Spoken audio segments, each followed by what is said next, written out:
Okay. Um, I'm Geoff Colvin, and I have to say greetings from across the pond. I've lived in America for the last 43 years.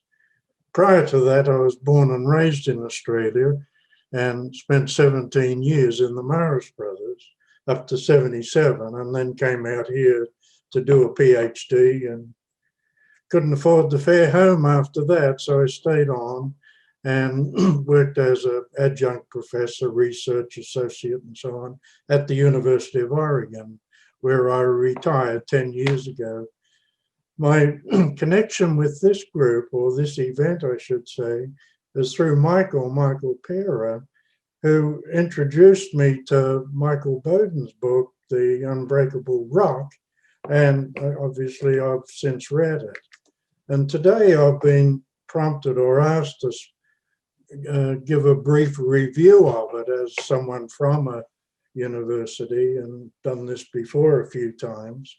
So, and very briefly, I'm just speaking for 3 minutes and feel like taking a photo of the Grand Canyon and get this wee little piece that doesn't represent it. But anyway, I'll do my best.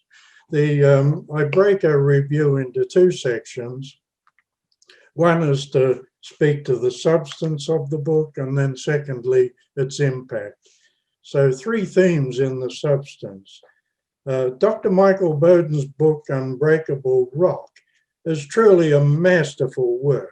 I don't say that lightly. As I said, I've reviewed a lot of books, and it's a masterful book that describes in detail how the beliefs and practices of Indigenous people in and around Alice Springs have been meaningfully integrated with Christianity, specifically Catholicism.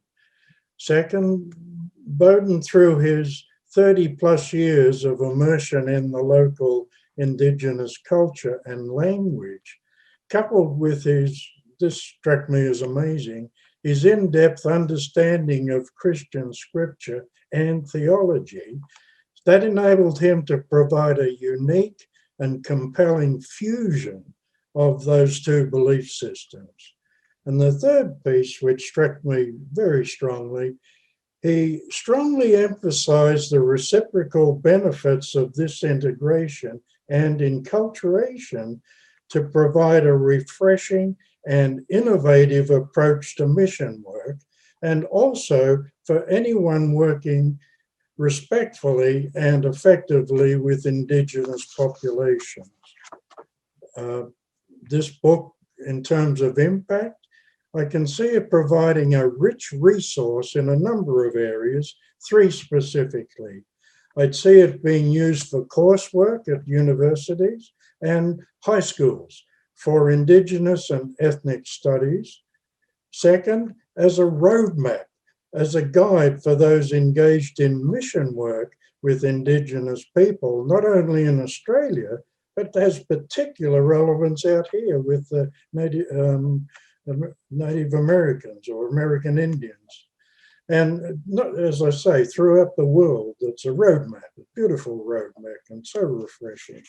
And finally, for delineating effective and critical perspectives to leaders involved with planning and implementation of services to Indigenous people.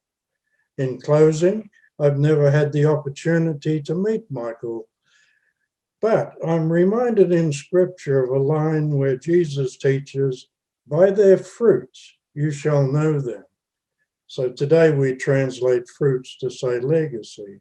So given that, I am proud to say that I do know Michael Bowden through the legacy of the richness of his life, and in this case, his scholarly and inspiring work, Unbreakable Rock. Thank you.